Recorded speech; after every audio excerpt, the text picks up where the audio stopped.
વિજ્ઞાન web with Dharmendra Thakkar YouTube channel અંદર હું ધર્મેન્દ્ર ઠક્કર આપ સૌ વિદ્યાર્થી મિત્રો ફરી એકવાર સ્વાગત કરું છું। આજે વિદ્યાર્થી મિત્રો ધોરણ 11 વાણિજ્ય વ્યવસાય સંચાલન ની અંદર ચેપ્ટર નંબર 7 એ સાહેબ આ ચેપ્ટર ની અંદર કેટલા બધા કોન્સેપ્ટ આવે છે, કેમ અમે સરળતાથી યાદ રાખી શકીએ, મિક્સ થઈ જાય છે, કાંઈ વાંધો નહીં। આજે આપણે એ જ ચેપ્ટર ની અંદર એવું સરળતાથી મુદ્દો યાદ રાખવા જઈ રહ્યા છીએ કે તમને એમ જ લાગશે પરીક્ષામાં અરે આ તો મેં હમણાં જ વાંચ્યું, સાવ સરળ છે, તમને ગોખવાની પણ જરૂર નહીં પડે। હું પહેલા તમે બોર્ડ ઉપર જોઈ શકતા હશો કે પહેલા મેઇન મુદ્દા પછી એના મેઇન કીવર્ડ સમજાવીશ વિથ એક્ઝામ્પલ, કે તમને પરીક્ષાની અંદર એ એક્ઝામ્પલ પણ યાદ આવી જશે ને તો તમે મુદ્દાને સરળતાથી ફ્રેમ કરી શકશો। અને બીજી વસ્તુ વન સેકન્ડ આની અંદર પણ મેં ક્રમ બદલાવ્યા છે, તમને ખ્યાલ છે શું કામ કે સાહેબ તમને છેલ્લેથી ટ્રિક્સ આપવાના છે, એ ટ્રિક્સ ની અંદર પણ મેં એવી રીતે ટ્રિક્સ બનાવી છે કે તમે એ સરળતાથી યાદ રાખી શકો। એટલે વિડીયોને છેલ્લે સુધી જોજો અને વચ્ચે હું જે સમજૂતી આપું છું ને આપણે પ્રેક્ટિકલી સમજશું। તમારા પાસે અત્યારે હાથમાં ચોપડીઓ છે અને સાઈડમાં રાખી દેજો, હા તમને નોટ્સ લખવી હોય તો તમે નોટ્સ સાથે રાખો, બાકી હું તમને સરળતાથી સમજાવી દઉં છું। છેલ્લે પણ હું તમને ટાઈમ આપીશ, તમે સ્ક્રીનશોટ માં લેશો, પણ પહેલા સરળતાથી તમામ મુદ્દા સમજી લેજો, પછી આપણે આગળ વધીએ।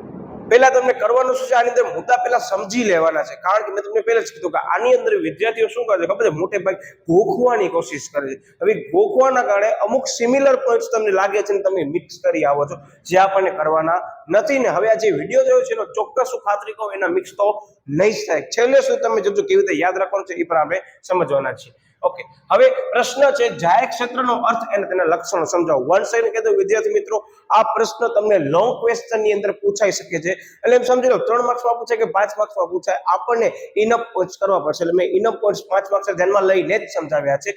ઓકે, હવે સૌથી પહેલા તમે પ્રશ્નને મહત્વ આપવાનું છે। સૌથી પહેલા જવાબ તો બધાને આવડતો હશે, ગેરંટી છે, મને ખબર જ છે, પણ જે છે ને પ્રશ્નમાં એનો સિક્રેટ છુપાયેલો છે। અહીંયા તમે જોઈ શકો છો કે લખેલો જાહેર ક્ષેત્ર છે, જાહેર કંપની નથી। શું કહું છું તમે સમજી ગયા ને કે એક ક્ષેત્ર, નિગમ, ઘણા બધા ટોપિક છે, પણ અત્યારે આપણે જે ટોપિક કરવાના છે જે સેક્ટર, ઇંગ્લિશમાં કહું તમને સરળતાથી યાદ રહી જેના માટે કરીને તો કે પબ્લિક સેક્ટર યુનિટ, તમે ઘણીવાર સાંભળ્યો છે, એક્ઝામ્પલ સમજશું આપણે, પણ અત્યારે તમે ધ્યાન આપજો આની અંદર આ વર્ડ બહુ જ અગત્યનો જે તમે સમજી ગયા છો। ઘણા લોકો કરે શું છે ખબર છે, જાહેર શબ્દ જોઈ આંખ બંધ કરી જાઓ, એક બીજો લખી આવે, પણ જોતા જ નથી ભાઈ ક્ષેત્ર છે, નિગમ છે, કંપની છે કે શું છે।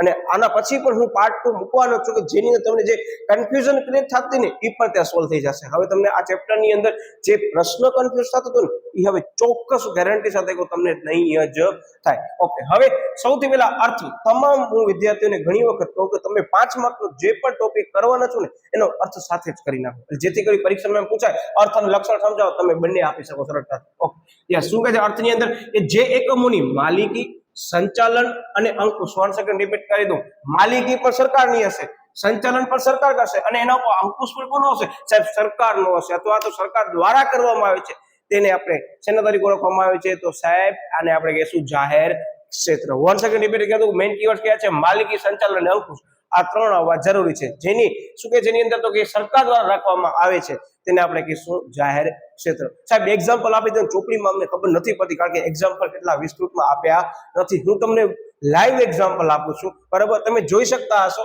કે એક્ઝામ્પલ તરીકે ટ્રાન્સપોર્ટેશન ફેસિલિટીની અંદર આપણા પબ્લિક સેક્ટર કયા છે, બરાબર, આપણી ભાષામાં એ જાહેર ક્ષેત્ર કયા છે જેની સંપૂર્ણ માલિકી સરકારની હશે। તો સૌથી પહેલા જીએસઆરટીસી, જે તમને બધાને ખ્યાલ હશે, બસની સુવિધા પ્રોવાઈડ કરે છે, બરાબર, ટ્રાન્સપોર્ટેશન ની અંદર। ઓકે, પછી રેલવે સેક્ટર, વેસ્ટર્ન રેલવે જેને આપણે કહીએ ઈ। ઓકે, પછી ફાયર ડિપાર્ટમેન્ટ, કે આવી તમામ જે સુવિધાઓ છે એનો સંપૂર્ણ માલિકી, અંકુશ અને સંચાલન કોનું છે સાહેબ, ઈ છે સરકારનું, આને કહેવાય જાહેર ક્ષેત્ર। રિપીટ કરું છું, ક્ષેત્ર શબ્દ ઉપર એટલે ભાર ઉપર છું, તમને ખબર પડી આવશે કામી। ઓકે, હવે એની લાક્ષણિકતા છે, આપણે 10 લાક્ષણિકતા કરશું, પરીક્ષામાં જો કદાચ 3 માર્ક્સમાં પૂછાય છે તો તમે 7 ઇનફ છે, તમને 5 માર્ક્સમાં પૂછાય છે તો વિદ્યાર્થી મિત્રો 5 માર્ક્સ મલ્ટીપ્લાય 2 એટલે 10 મુદ્દા તમને સમજાવવા પડે, કારણ કે મુદ્દા બધા શોર્ટમાં આપેલા છે અને તમે જ્યારે સમજતા હશો ને ત્યારે બધા એકબીજા ઉપર ડિપેન્ડન્ટ છે, મેં બનાવી દીધા છે, ચોપડીમાં ડિપેન્ડન્ટ તમને લાગશે નહીં, એટલે ખાસ ધ્યાનપૂર્વક ક્રમને પણ ધ્યાનમાં લેજો, કારણ કે મેં ક્રમ પણ ચેન્જ કર્યો છે, હમણાં જ તમને કીધું, એટલે જ કહું છું ચોપડી પકડી દો સાઈડમાં મૂકી દેજો, બાકી નોટ ડાઉન કરતા તમને એમ લાગે આ મુદ્દો મને નોટ ડાઉન કરો છે તો વેલ એન્ડ ગુડ, ત્યારે જ નોટ ડાઉન કરી નાખો, અને કદાચ તમને એમ લાગે છે કે પહેલા મને સમજી લેવું છે તો છેલ્લે હું તમને ટાઈમ તો આપવાનો જ છું। ઓકે, હવે સૌથી પહેલો આપણે છે ને કહી દઉં કે આની અંદર કોન્સેપ્ટને મહત્વ આપવાનું છે। સૌથી પહેલું લક્ષણ શું કહે છે કે જાહેર ક્ષેત્ર જે છે એનો મુખ્ય હેતુ શું હશે, અત્યારે તમે લખ્યા છે ને બોર્ડ ઉપર એક્ઝામ્પલ, એનો માઇન્ડમાં જઈને એકવાર ખાલી વિચાર કરો, એના ઉપર જ તમામ તમને જવાબ મળતા હશે। મેં એટલે જ આની અંદર ઉદાહરણ લીધા છે, એ ઉદાહરણ તમે યાદ રહી ગયા ને કે સાહેબે કીધું ફાયર ડિપાર્ટમેન્ટ છે બરાબર, પછી રેલવે છે કે બસની સુવિધા જીએસઆરટીસી પૂરી પાડે છે. તો હવે તમને વિચારવાનું એનાથી આપણા દેશને શું થશે, ફાયદો નુકસાન.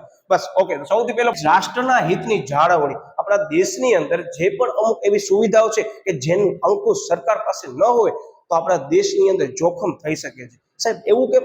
જો એની અંદર એક્ઝામ્પલ આપ્યું છે અને સમજૂતીમાં પણ ઈ જ આપ્યું છે. જોઈ લો શોર્ટમાં કે સંરક્ષણના સાધનોનું ઉત્પાદન, મતલબ કે આપણે એમ સમજો શસ્ત્ર સરંજામની જે તમામ જે આપણી ઇક્વિપમેન્ટ્સ યુઝ કરે છે આપણા નેવી, તો એની અંદર જે પણ ઉપયોગ થાય છે એ ખરેખર બને ક્યાંથી છે?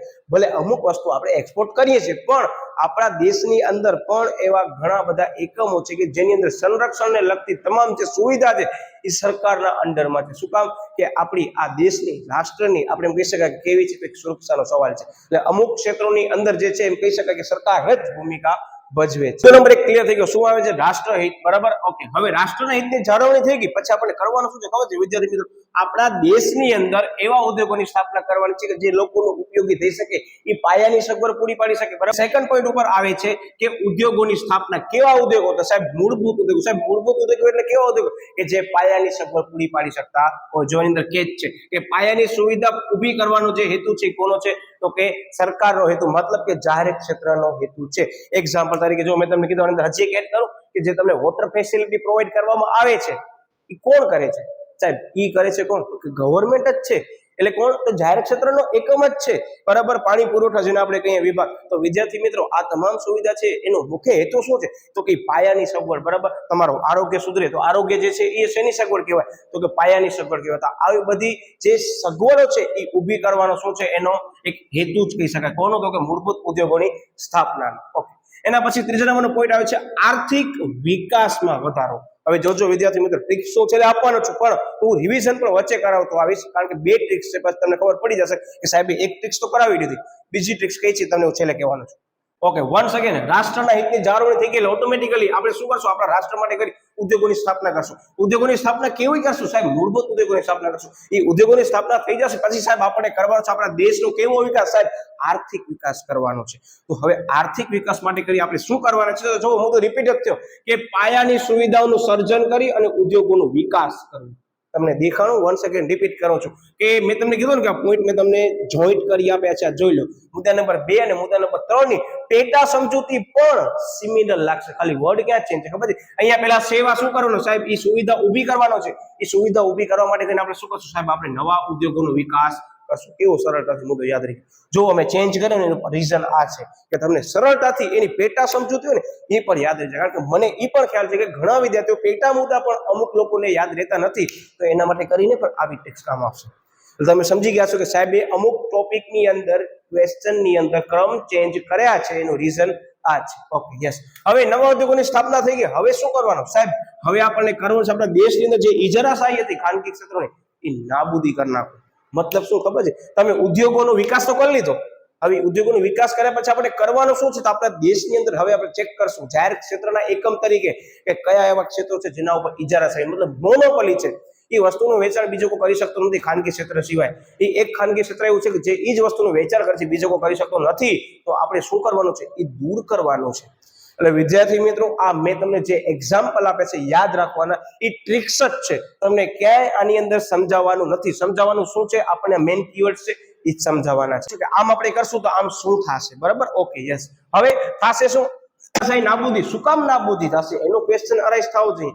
સીધો એનો અર્થમાં છુપાયેલો છે. શું? સાહેબ એની સંપૂર્ણ જે માલિકી છે એ કોની છે?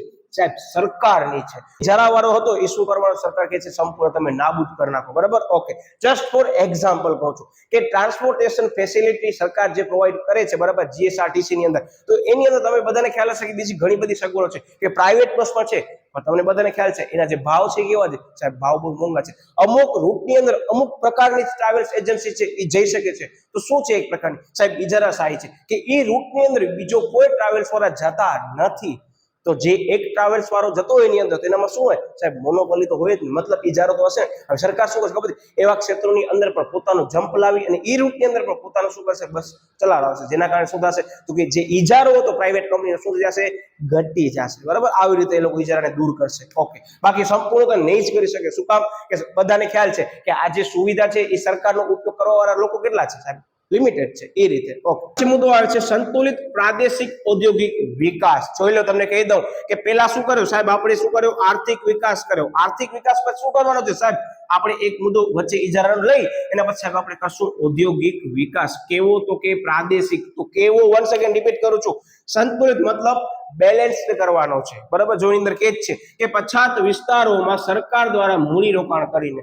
હવે જો આની અંદર એમ જ કહેવા માંગે સરકાર કે અમુક સરકારના ક્ષેત્રો જે છે ને એ પછાત વિસ્તારની અંદર એનું મૂડી રોકાણ કરશે, તેની આજુબાજુના લોકોને શું મળશે સાહેબ, રોજગારી મળશે. જસ્ટ ફોર એક્ઝામ્પલ તમે હું આજ લઉં છું રેલવે સેક્ટર, કે એમ સમજી લો કે રેલવે સેક્ટરની અંદર એની જે ગેજ છે એનું વિસ્તરણ કરવામાં આવે અને ગામડામાંથી પસાર કરવામાં આવે તો એની સુવિધા ઊભી કરવા માટે કરી અને જે ગામડાની અંદર શું કરવામાં આવશે, પ્રોજેક્ટ ચાલુ કરવામાં આવશે, બરાબર. કારણે થશે શું વિદ્યાર્થી મિત્રો, કે આજુબાજુમાં રહેલા જે લોકો હશે એની સુવિધા મળશે. એટલે મતલબ કે આની અંદર જે આપણે સેવા પૂરી પાડવાની છે એ દરેકને લાભ મળે એવી હોવી છે, એમને કે ખાલી ઉચ્ચ વર્ગના લોકો ઉપયોગ કરે. તો હવે આ જે તમને મેં કીધું કે આવી રીતે સરકાર પ્રોજેક્ટ ચલાવશે તો આજુબાજુના લોકોને શું મળશે સાહેબ, રોજગારી મળશે, બરાબર. ઓકે, એ રીતે કે છે કે પછાત વિસ્તારોમાં સરકાર મૂડી રોકાણ કરીને આવી રીતે શું કરી શકે છે સાહેબ, સંતુલિત પ્રાદેશિક ઔદ્યોગિક વિકાસ કરી શકે છે. વન સેકન્ડ કહી દઉં, આ બધા મેં કીવર્ડ્સ જ લીધા છે, સંપૂર્ણ સમજૂતી મેં લીધી નથી, બરાબર. ઓકે, જસ હવે શું કહે છે એની અંદર કે સમાજ કલ્યાણનો હેતુ. હવે આ તમામ મેં તમને એક્ઝામ્પલ આપ્યા, આની અંદર મેં જે એક્ઝામ્પલ આપ્યા તમે પરીક્ષામાં લખતા નહીં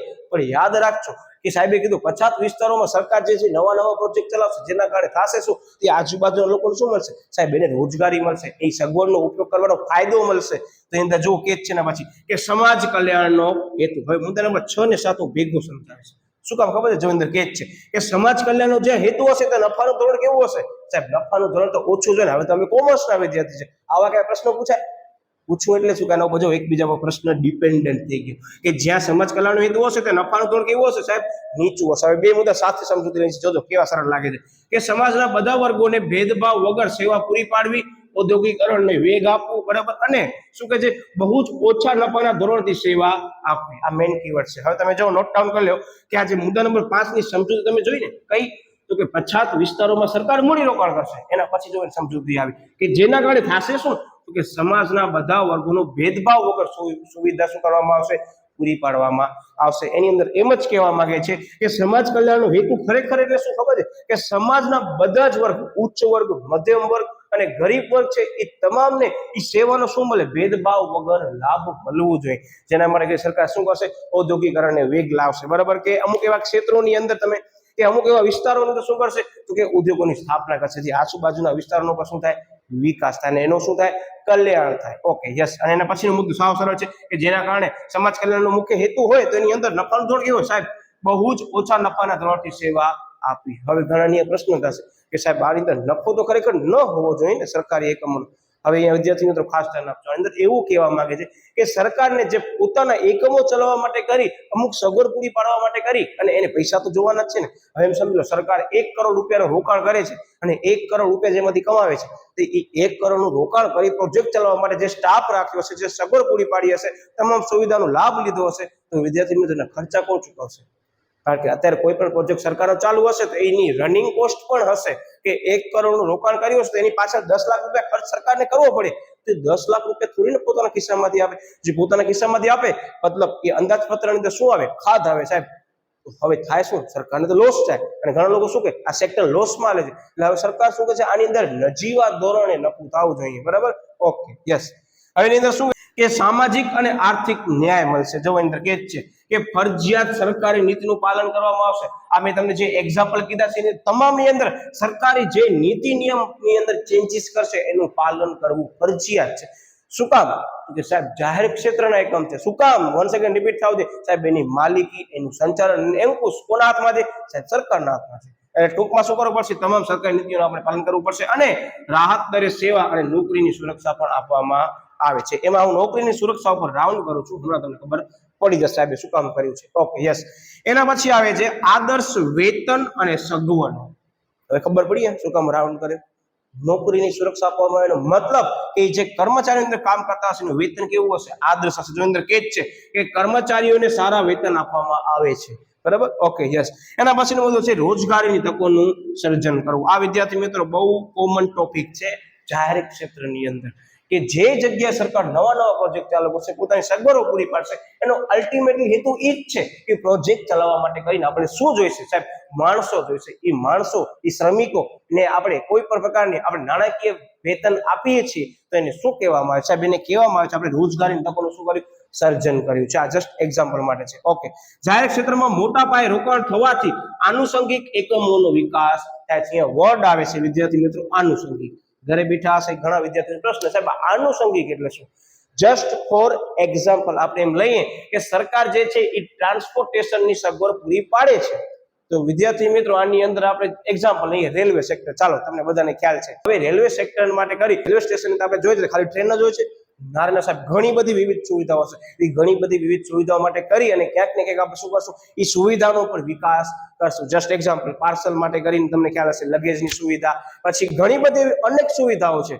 એટલે ટૂંકમાં શું કહે છે ખબર છે કે રોજગારીની તકોનું સર્જન કઈ રીતે થશે? તો જાહેર ક્ષેત્રમાં મોટા પાયે રોકાણ થશે, જેના કારણે આનુષંગિક એકમોનો પર શું થશે? વિકાસ થશે, કે એને સંલગ્ન પર જે સુવિધાઓ હશે એનો વિકાસ થશે. પાર્સલ મેં તમને કીધું એ સુવિધા, એવી ઘણી બધી સુવિધાઓ છે જેની અંદર શું કરવામાં આવશે? એનો વિકાસ ઔદ્યોગિક ધોરણે કરવામાં આવશે. આ માત્ર એક્ઝામ્પલ લિમિટેડ લીધા, રીઝન એ છે કે તમને એ એક્ઝામ્પલથી પણ યાદ રહી જાય. તમે બીજા પણ એક્ઝામ્પલ યાદ રાખવા માટે લઈ શકો છો, પણ પરીક્ષામાં તમને આ એક્ઝામ્પલ પણ ક્યાં લખવાની જરૂર નથી. હવે આની અંદર જે મેઇન કીવર્ડ છે એને નોટ ડાઉન કરી લો અથવા એનો સ્ક્રીનશોટ પાડો. હજી 2 ટ્રિક્સ હું આપવાનો છું કે જે સરળતા તમને યાદ રહી શકે છે. ઇન શોર્ટ મેં તમને 3 ટ્રિક્સ આપી છે, એમાંથી સૌથી છેલ્લી મને ખાતરી છે તમને ગમવાની જ છે, પણ બીજી ટ્રિક્સ પણ આપણે અભ્યાસ કરી લઈએ છીએ ને પછી આપણે ત્રીજી ટ્રિક્સ પણ લઈએ છીએ. એને ટ્રિક્સને પણ આપણે સમજશું કે ટ્રિક્સ પરીક્ષામાં પણ યાદ આવી જાય. ઓકે, સૌથી પહેલી ટ્રિક્સ એવી છે કે જેની અંદર મુદ્દાને શું કર્યા છે? મર્જ કર્યા છે એની સેન્ટેન્સ બનાવીને. ઓકે, શું છે સૌથી પહેલો? કે રાષ્ટ્રના હિતની જાળવણી માટે સરકાર શું કરશે? સાહેબ મૂળભૂત ઉદ્યોગોની સ્થાપના કરશે, જેનાથી થશે શું સાહેબ? એનો આર્થિક વિકાસમાં વધારો થશે અને સાથે શું થશે સાહેબ? એની અંદર ઇજારાશાહી નાબૂદ થશે. કેમ યાદ રાખવાનું? તો કે સરકાર જે છે મૂળભૂત ઉદ્યોગોની સ્થાપના કરશે, બરાબર, જેના કારણે વિકાસ થયો અને વિકાસના કારણે જે ઇજારાશાહી ક્ષેત્ર હતા એને શું કરે? ઇજારાશાહીથી નાબૂદ કરે. ઓકે, અને સંતુલિત પ્રાદેશિક ઔદ્યોગિક વિકાસ થશે ને સમાજ કલ્યાણનો હેતુ સિદ્ધ કરવા નફાનું ધોરણ કેવું રાખશે સાહેબ? નીચું રાખશે. જેનાથી થશે શું? તો કે નફાનું ધોરણ નીચું રાખશે, સામાજિક અને આર્થિક ન્યાય દ્વારા આદર્શ વેતન સગવડો વધારી શું કરશે? રોજગારીની તકોનું સર્જન કરશે. આ હતી સેકન્ડ નંબરની ટ્રિક્સ. તમને આ યાદ રહેશે તો વેલ એન્ડ ગુડ. હજી પણ મેં થર્ડ નંબરની આપી છે, તમને બહુ જ ગમશે, મને ખાતરી છે. પરીક્ષાની અંદર ખપે તે ટ્રિક્સ તમે યાદ રાખીને ગયા છો, ત્રીજી ટ્રિક્સ છે ને એ યાદ તો 100% આવી જશે. હવે યાદ કેમ રાખવાની છે? એક સ્ટોરી જ છે. હા, શું કરો સાહેબ? તમે વાણિજ્યમાં સ્ટોરી કરો, પણ એ સ્ટોરી જે છે એ તમારો આખા જવાબનો તાત્પર્ય એ કવર કરી લે છે. હવે તમને બધાને કહે છે પહેલાના સમયની અંદર રાજાશાહી જમાનો હતો, જેની અંદર સંપૂર્ણ એ સમજી લો કે આજુબાજુનો જે વિસ્તાર છે એનું શાસન કોણ કરતું સાહેબ? એ રાજા કરતો હતો. તો બસ એને ધ્યાનમાં લઈને જ મેં કર્યું છે કે ત્યારે સમયમાં સરકાર છે કોણ હતો? તો કે રાજા હતો. આવી રીતે આપણને યાદ રાખવાનું છે ને ટ્રિક્સ પણ મેં બનાવી છે. સૌથી પહેલો એ જ છે મુદ્દો કે રાજા સમાજનું કલ્યાણ અને ન્યાય કયો સાહેબ? આર્થિક અને સામાજિક ન્યાય. ઓકે, ન્યાય માટે ઇજારો નાબૂદ કરી ઓછા નફા તેમજ આદર્શ વેતનની સગવડ દ્વારા મૂળભૂત ઉદ્યોગની સ્થાપના કરી રોજ આર્થિક સાથે સંતુલિત પ્રાદેશિક વિકાસ સાધશે. આખો મુદ્દો કવર થઈ ગયો. યાદ વન સેકન્ડ કેવી રીતે રાખવાનું તમને કહી દો કે એમ સમજી લો કે એક ગામડો છે, એની અંદર રાજા છે. રાજા એટલે શું સાહેબ? રાષ્ટ્રીય જાળવણી. ઓકે, સમાજનું શું કરશે સાહેબ? કલ્યાણ કરશે. બાકી તો બધા મુદ્દા છે. પછી 2 પ્રકારના ન્યાય આવશે, આર્થિક અને સામાજિક ન્યાય થશે. ઓકે, એના માટે કરી શું કરશે? તો ઇજારો નાબૂદ કરશે. તમે જોઈ શકતા હશો આ જે ઉપર મેં રાઉન્ડ કર્યા છે ને એ મુદ્દા નંબર તમારા અહીંયા જે દેખાય છે ને એ જ છે. ઇન શોર્ટ આ ટ્રિક્સ પણ સાવ સરળ છે. તમને મેં 3 ટ્રિક્સ આપી. એક મુદ્દો સમજાવતી વખતે મેં તમને મર્જ કરી આપ્યો. એ બીજી વસ્તુ મેં તમને અહીંયા એક સેન્ટેન્સ બનાવીને આપી છે અને ત્રીજી મેં એક સ્ટોરી બનાવીને આપી છે. ખરેખર રાજા શું કરશે? એની અંદર વન સેકન્ડ, રાજા એટલે રાષ્ટ્રીય જાળવણી. હવે આની અંદર બીજો એક વર્ડ આવે જે છે રોજ. રોજ એટલે તમને કીધું કઈ છે? તો રોજગારીની તકોનું સર્જન. ઇન શોર્ટ મેં તમને 3 ટ્રિક્સ આપી છે. પરીક્ષા વખતે તમને જે પણ ટ્રિક્સ યાદ આવે એ તમને જવાબથી મતલબ છે, પણ યાદ રાખજો કે જવાબ યાદ રાખવા માટે કરીને જ મેં તમને ટ્રિક્સ આપી છે. બાકી મેં તમને કીવર્ડ્સ છે જે એ આગળ તો આપી દીધા હતા. એ મેઇન કીવર્ડ્સ તમારા આવડી ગયા તો બાકીની તમામ સમજૂતી તમને સાવ સરળ લાગશે. તમે વિડીયો ફરીથી રિવાઇન્ડ કરીને જોઈને પછી પરીક્ષા દેવા જજો. ઓકે વિદ્યાર્થી મિત્રો, એટલે વિડીયોને લાઈક કરી દો, ચેનલને હજી પણ સબસ્ક્રાઇબ ન કરી સબસ્ક્રાઇબ કરી દો અને બેલ આઇકન ઉપર પ્રેસ કરજો. તમને ખબર પડે કે સાહેબ વળી પાછો પાર્ટ 2 લઈને આવી રહ્યા છે. તો વિદ્યાર્થી મિત્રો મળ્યા વળી પાછો નવા ટોપિક સાથે, એટલે ચેનલ સાથે ખાસ જોડાયેલા રહેજો.